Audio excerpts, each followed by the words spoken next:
आज एक सियासी सतह पर बड़ी मुस्बत पेशरफ्त हुई है। अली अमीन गंडापुर वज़ीर आला खैबर पख्तूनख्वा, उनकी मुलाकात हुई है वज़ीर आज़म शहबाज शरीफ से। और मुलाकात के बाद जो उनकी जॉइंट स्टेटमेंट जारी की है वज़ीर आज़म हाउस ने, उसमें उन्होंने कहा है कि जो जायज़ मुतालबात हैं वो पूरे किए जाएंगे और मिलजुल कर मसाइल को हल किया जाएगा।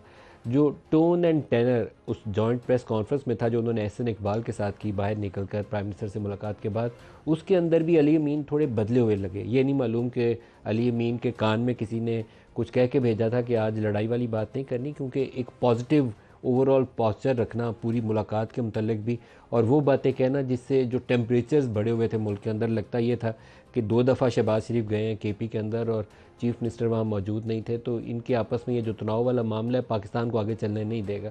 उस चीज़ की आज एटलीस्ट नफ़ी की है किसी हद तक इस जॉइंट प्रेस टॉक ने। मैं आपको उसके दो स्टेटमेंट दिखाता हूँ। एक तो जो उन्होंने वज़ीर आज़म शहबाज शरीफ